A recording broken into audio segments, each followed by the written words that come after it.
You said you'd come. Now let's hope you're not too late.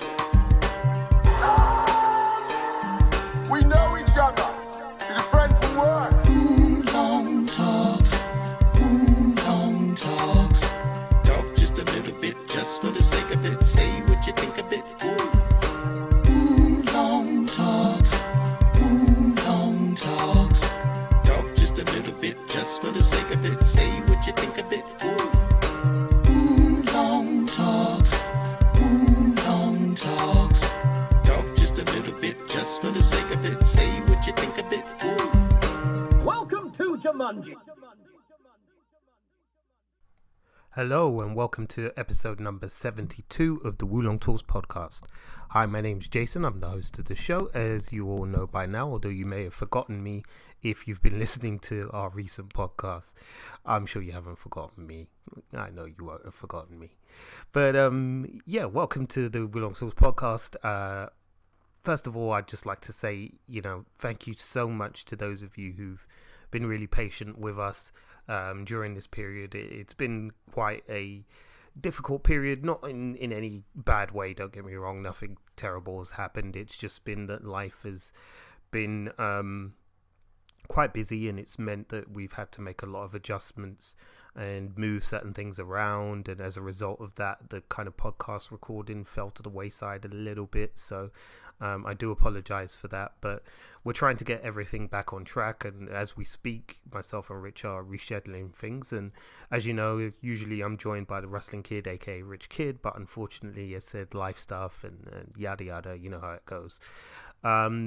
But yeah, we're back. Well, I'm back, and it feels good to be back. So thank you for, as said, being patient and sticking in with us and staying along for the ride.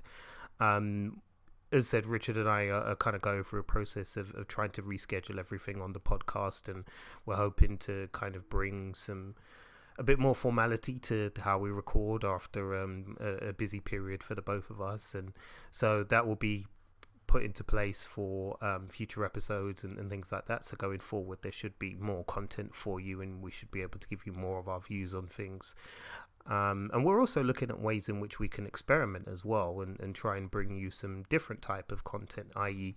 looking at kind of doing some stuff with YouTube maybe, or something like that, where we can get some videos out there. I know there's a few of you out there who are visualists as much as you love hearing podcasts, so we'll try and get some video content together too as well. So exciting times ahead, hopefully. But I hope you're well. For those of you who are joining us for the first time, welcome. If you don't know who we are, myself and Rich, aka the Wrestling Kid, are Wulong Talks, and what we do here is we talk to you about the latest and greatest in movies, TV shows, comic books, video games, and everything to do with geek culture, pretty much. We like to bring you along some interviews every once in a while as well, and we've got a couple of those lined up, so stay tuned for that. You'll get some more interviews coming your way, and we'll be catching up with some of our past guests as well, and yeah, lots of exciting stuff on the way. But for today, because I'm on my own, I figured I might as well just let you know basically what's been happening with me. So it's going to be a bit of a mixed bag, not much structure to this one, but hopefully you'll find something that you'll enjoy. I'm certainly going to try and enjoy it as much as I can. So let's get cracking, shall we? So what have I been up to lately? Well, those of you who listen to the podcast regularly know me and Rich usually give a short update on the things we've been doing. And as it's been quite a while since I've actually been on the podcast, there's been quite a lot that I have been doing. So I've been trying to kind of rack my brains to remember all of this stuff. I'm probably going to miss some bits, but forgive me. I'll catch you up on the next episode if there is anything important that I missed out on.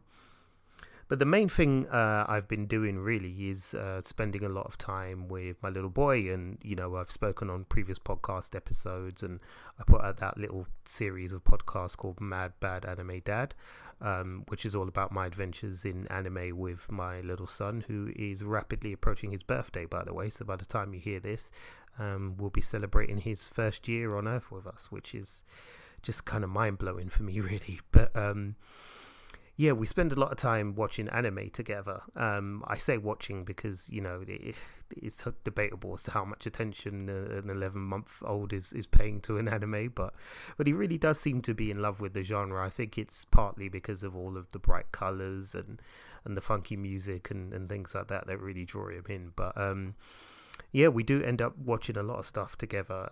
At the moment, we're watching an anime called Detective Conan. For those that don't know, it's basically about a kid detective who kind of goes around solving mysteries in Japan and murders and things like that. There's more to the plot than that, really, but I'll probably save a proper plot breakdown for another anime podcast that I'm planning on doing in the future. But yeah, he's really enjoying those at the moment, and I'm kind of liking them as well myself. There's a kind of a charm to the character of Detective Conan, and it's usually quite a fun and breezy watch, even though it deals with murder and things like that. But it takes a lot of its inspiration in some ways from the works of Sir Arthur Conan Doyle, who is the inventor of Sherlock Holmes and, you know, the great detective series novels based around that character. The character of Detective Conan is a big fan of that, and it kind of influences what happens in the different episodes as well. So yeah, it's a fun sort of watch to kind of get into, really. And as I said, I've been really enjoying it, and the boys been enjoying that as well.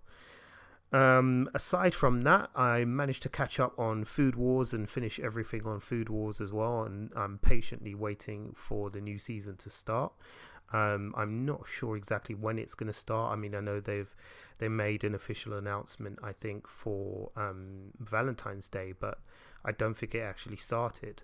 So I don't know if there's a delay in getting it to the UK and it's out already in Japan, because I haven't really looked it up. But it looks like Food Wars hasn't arrived just yet, but I'm waiting for that one to come out as well, although I need to stop watching it on an empty stomach, because that just kills me. The food and the recipes in that show are amazing. And yeah, as I said, it's not good to watch if you've got an empty stomach, so you may want to skip that one and wait until you've got your dinner. But then again, you might end up getting food envy, as I do sometimes as well, so I'm not sure if that's necessarily a great idea either, but hey ho.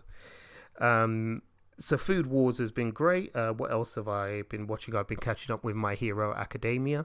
I'm all up to date on this season, which I found, if I'm being honest, a little bit slow.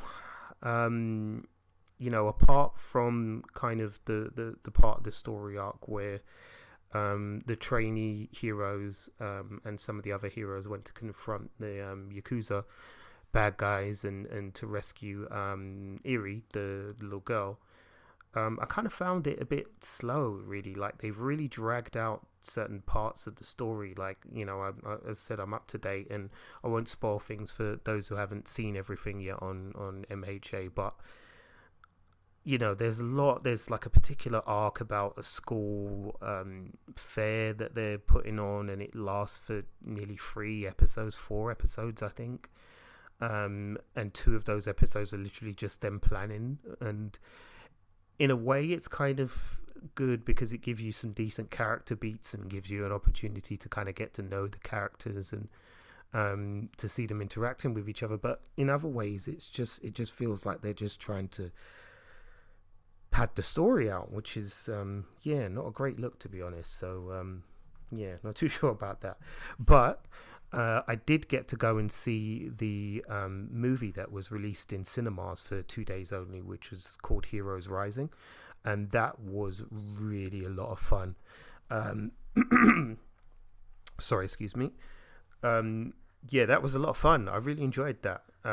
It starts off with a bang, it ends with a massive crowd pleasing moment, and it kind of is doing what I felt this season should have done, which is namely, you know, stick to the action, because really that's what the people love. I mean, it's not that they don't love the characters involved as well, but you know, it's just, there's just so much more to the story when there's action going on. And with the movie, it does the action superbly well, really, really well. There's a really, really great kind of crowd pleasing finale with the big boss and the 2 lead characters. Deku and Bakugo, and yeah, it's awesome. As I said, I don't want to speak too much on it yet, partly because I went to go and see the movie with the friend of the show, Yellow Rage Attacks, aka Marquita, and we both came away with a lot of thoughts about it, and I think we would want to kind of get that down for the podcast as well. So hopefully, assuming all goes well in terms of people's calendars and availability, we'll try and get you that episode next week, as I believe the movie is currently streaming on Funimation. So if you've got a Funimation account, you can head over there and check out the movie now. As said, if you're a My Hero Academia fan, you definitely want to see the movie. It's a blast, it really is. And definitely one that's worth checking out. One of the other things I've been able to check out since we last recorded, or since I was last on the podcast, has been a couple of movies. I really didn't have much time when my son was first born to actually go to the cinema, so there was very few movies and movie reviews that I was able to do. As a result, that the kind of Is It Worth a Tenner podcast reviews that I used to do were getting few and far between, unfortunately, but I'm hoping to bring that back on track for everybody, because I know they were quite popular and people enjoyed hearing those. So going forward, as things are starting to smooth out, and as said, people's schedules are starting to clear, I'm hoping I can do some more of those, so I will definitely be bringing those back in the very near future. But as I said, in the meantime, I was able to check out a couple of movies. Not many, just a couple. I did go and check out the Oscar-winning movie Parasite from Bong Joon-ho, and my goodness, that movie is amazing. Again, I don't want to spend too much time talking about that movie specifically on this podcast, because I think it deserves its own podcast because it's just that good. But suffice to say, I was blown away by once again by Bong Joon-ho's work. He's a guy who is just consistently so good at what he does and is able to deliver in whatever genre he deals with. Rich and I first kind of discovered his work when he did the horror sci-fi movie The Host, and we kind of followed him ever since then. And as said, he rarely kind of disappoints with the movies that he puts out, even if some of them don't necessarily work. They're never not absolutely fascinating. And Parasite it's really a modern fable for the kind of times that we live in, and has a lot of important things to say. And I was absolutely delighted that it won the Oscar. I think it was hugely well deserved for a movie that is really breathtaking visually, from a storytelling point of view, from an acting point of view. It gets everything right, and I was absolutely comfortable with that, walking away with the Best Picture Oscar, even though there were some very deserving movies that missed out that year. But Parasite was really, really brilliant. Another movie I checked out, completely changing pace with that, was Bad Boys for Life, and I was pleasantly surprised by it. I'll admit I was somebody who, after seeing the trailers, was not particularly impressed, and thought, is this a movie that's going to kind of be the one that says, this franchise is just tired and that they've waited too long to come out with this sequel? But actually, it was kind of a lot of fun. It was quite refreshing to see a slightly different take on these characters, in a sense that whilst the kind of familiar character traits of Mike Lowry and Marcus Burnett are still there, it's clear that a little bit of thought at least was put into how they would exist in the times that we live in now. And what was great was that I really enjoyed, in particular, Martin Lawrence's character, Marcus Burnett, and seeing how he's kind of evolved and developed as a character, and given kind of more to do from a storytelling point of view. And he does a great job with it, really great job. And it's funny, I was talking to Rich about it, and saying how when the kind of first Bad Boys movie came out, and Bad Boys 2, everybody wanted to be like Mike Lowry. But by this movie, you kind of completely understand why Marcus Burnett is the way that he is, and actually you're like, especially because if you're somebody like us who's kind of grown with those movies, you're kind of like, actually, you know, I want to be like Marcus. I just want to retire, put my feet up, and enjoy my time with my family, you know. I don't want to be out like chasing bad guys and things like that. What do I want to do that for? You know, I've got everything I need at home, and yeah, it's perfectly understandable why he would. And Martin Lawrence really kind of brings a real everyman quality to the character, and really, you know, really gives you the opportunity to relate to him and to his situation. And as said, like for me personally, I was like, you know what, like, let Will Smith run around with his shirt off, still thinking he's 25 if he wants, but I'll put my feet up at home with you, thanks. So yeah, the movie is quite good. It said it's plot wise, I mean, there's not anything that's majorly groundbreaking from it, although there's a couple of plot twists in there that you probably will see coming anyway if you're well versed in sort of action movies and things like that. But from a, you know, from a serviceable point of view and a way of kind of just getting the audience into it, it works. The action scenes are pretty cool. It's actually refreshing to have a Bad Boys movie not directed by Michael Bay, because I think in general I'm kind of tired of just Michael Bay's filmmaking style, and it's just too much for me nowadays. I mean, he seems to care less about plot than anything else with each passing movie, and you know, at least Bad Boys for Life kind of gives itself some semblance of a storyline that you can sink your teeth into. It also introduces some new characters which are pretty cool as well, including like a new kind of team that work with the cops, with Will Smith and Martin Lawrence's characters, and the team are pretty good as well. And yeah, it was just a really fun watch again, and one that, you know, if you haven't seen it yet, I would recommend you do at least give it a go. It certainly is. It certainly is an enjoyable watch, and it's quite accessible as well, so you don't necessarily need to have seen, you know, the previous two films to get this one. You can just jump in on this one and still kind of understand the dynamics and understand what those movies are about. So yeah, I would say go and check that out. The other movie that I was able to go and see as well was the big DC Films release, Birds of Prey, or The Fantabulous Emancipation of the One Harley Quinn, which is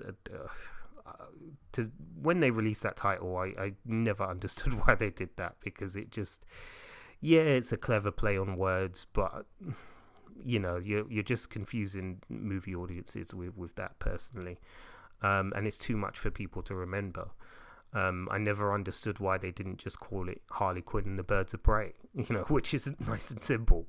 But the movie itself was actually really, really enjoyable. And again, I was one who was quite skeptical about the movie, particularly when I think it was the first set of trailers released. I was getting some really heavy Suicide Squad vibes from that, and man, that movie burned me hard. So it kind of coloured how I was seeing Birds of Prey. But actually, when I went to sit down and watch the movie, I really, really enjoyed it. It's very well written. There's some really funny one-liners in there. The four protagonists are all fantastic. You know, Margot Robbie is great as Harley Quinn. She was in Suicide Squad, and she continues to be great as that character. You know, all the other supporting characters, the Huntress, played by Mary Elizabeth Winstead, is great as well. She's actually a really quite grounded character who's a bit socially awkward, and it's actually quite endearing. Black Canary is just a badass. It's just, you know, excellent. And Rosie Perez as Montoya is perfect casting for me. You know, she just totally encapsulates that comic book character that I first met in the Gotham PD comic books all those years ago. the characters do a great job, but what really surprised me was how well the action was handled, both in terms of the choreography and the filming. You could see they've put a heck of a lot of effort into making sure that the actors involved understood what they needed to do in the fight scenes, teaching them how to do, the various moves that were needed. And, everything seems to have been, meticulously planned. And it means that there's some really cracking fight scenes that come out of the movie. And that's great, because sometimes in Hollywood, it seems like fight scenes are kind of an afterthought, and they just decide to tell the actors, look, just do something, and we'll cut it 50,000 times, and then throw in loads of CGI to hide the bits where you clearly can't do a handstand or a spin kick. But with this movie, I really got the impression that they put a lot of effort into it.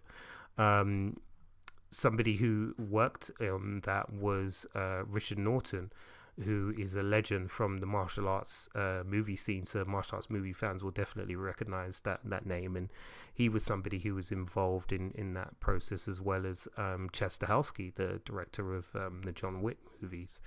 So, you could see the influences there in the fight scenes, as said, and the way that they're choreographed. But I think huge credit's got to go to the director of the movie as well, Kathy Yan, who I wasn't really familiar with much of her work outside of this, but again, she's just done a cracking job putting everything together and making it feel exciting and fast paced. For me, I really did like the tone of the movie. I think the only thing that kind of was a bit of a letdown for me was the villain, Black Mask. It just kind of felt like he was crazy for no reason, and I couldn't really understand what the motivations were. And I know it's a comic book movie, and you shouldn't necessarily be looking for that much depth, but at the same time, we're in a genre and a time in the genre where you're getting some absolutely classic villains, and some villains that are really relatable, and villains that you can almost kind of see their point of view. And I think with Black Mask, I found it hard to do that. He just kind of came off as a rich prick who was crazy, and that was about it. And I would have liked a little bit more, especially because he was played by Ewan McGregor, who's normally brilliant in everything he does, and I'm a big fan of. So that was a slight disappointment for me, but otherwise I thought the movie was great, really great. Now I suppose you can't really talk about Birds of Prey without talking about everything else that goes around it. And when you say everything else, well, you all know what I mean.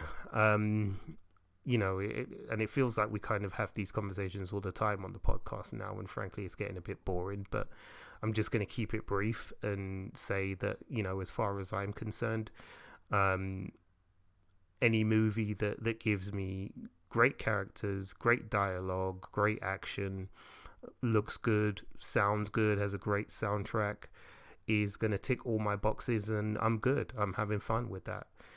If you want to approach any movie that Hollywood put out with a bias and an agenda, then I suppose that's your business, and good luck to you.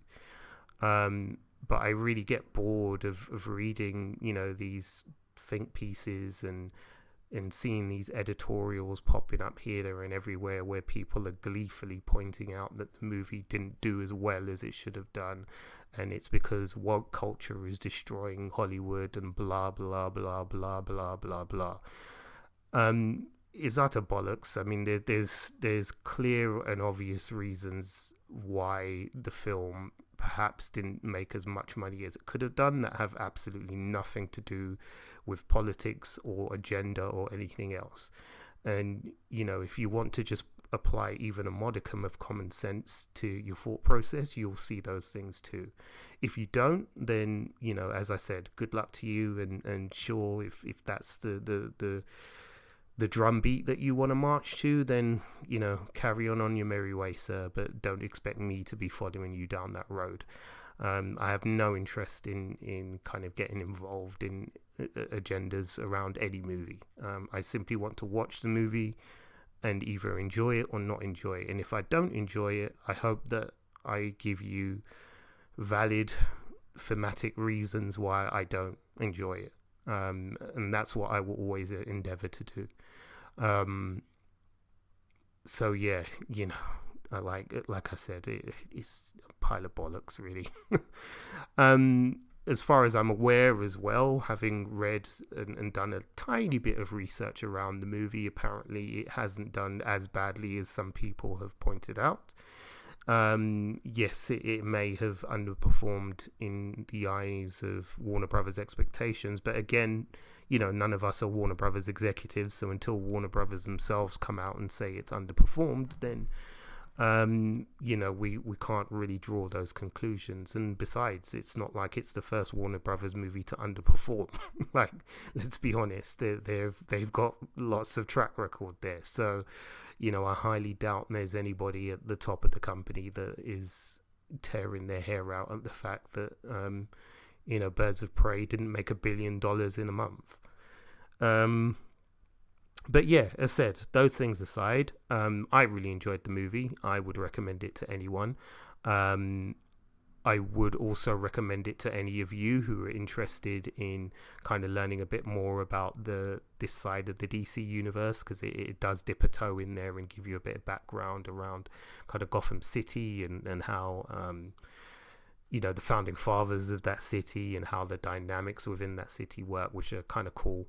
I always love it when comic books and comic book inspired things kind of deal with the nitty gritty and life on the streets, and Birds of Prey kind of touches on that a little bit, so I would recommend it on that basis. The only thing I would say though is if you've got younger girls, unfortunately it's not quite the movie for you, because it is quite adult. And I personally think that that's an obvious reason why the movie hasn't done as well as perhaps it could have done, because they've decided to go for a very adult take on these characters, and that's probably alienated a lot of potential Harley Quinn fans who are actually usually quite young. So yeah, bear that in mind. But otherwise, as I said, good movie, I thought. So yeah, go and check it out. Now I have seen a couple of trailers that I'm going to talk about as well, just briefly. One of which is the trailer for the Saw reboot called Spiral. Now, for me at this point in time, I'm really not feeling anything to do with Saw. I think this trailer is well put together, and I couldn't really pick too many holes in it. It was fascinating to see Chris Rock in a horror movie. It's just something I'm still trying to wrap my head around, because his career is so, intrinsically tied to his comedy and the things that he does there. But I suppose that has kind of piqued my curiosity a little bit. But otherwise, yeah, they're really going to have to pull out the stops to get me on board, because yeah, those of you who've been listening to us a long time will know that I really despise the Saw franchise now. You'll remember that I did a review for Jigsaw when that came out, which I thought was just appallingly bad. And yeah, I'm finding it hard to kind of get jazzed and psyched for yet another troll down the Saw road. But they're promising that this is a true reimagining of the Saw franchise, so maybe we'll get something different or new from this, and I guess that'll be something, right? But yeah, we'll see what comes down the road with that, but I'm not too crazy about that one. The other trailer is another horror reimagining, and this one I really am interested in, and it did pique my interest, and that's Candyman. Candyman is one of those horror movies that is just it's one of the sacred kind of horror movies, really. It's one of those that, particularly for horror movie fans, or for most horror movie fans, it's one of the kind of holy grail of movies. Those one of those horror movies that you're not really a horror movie fan until you've seen that movie. Certainly, if a friend of the show, Jed Shepherd, was here, he'd, I know he'd eulogize effusively about Candyman and the glory of that first movie from the early 90s. So yeah, when the trailer came out, I was kind of like, again, a little bit skeptical and like, can they actually do anything different with this? But remarkably, it does seem like they've kind of taken a slightly fresh take and a slightly different way of telling that story, and I'm looking forward to that. There's a couple of scenes in the trailer as well that were genuinely kind of scary and creepy and atmospheric. It looks like it's going to be gory as hell. I think the director, Nia DaCosta, is someone who is looking to bring a lot of style to the movie and a lot of her own style, and that comes through very strongly in the trailer too. So I'm curious to see that. And of course, Jordan Peele is involved as well, and that's another plus point for me. So Candyman is definitely a movie I'm going to be checking out, more so than Spiral, that's for sure. So Candyman will be one to watch, I think, folks. And as you can expect from us here, we'll be bringing you our views on that as soon as the movie is out. So I'm not sure when the UK release date is on that, so I'll probably have to go back and look that up. But we will definitely do a review on that one when that one comes along. Okay, I think I'm going to leave it here. As I said, this was just kind of a short one to kind of say hello to everybody and let you all know what I've been doing lately.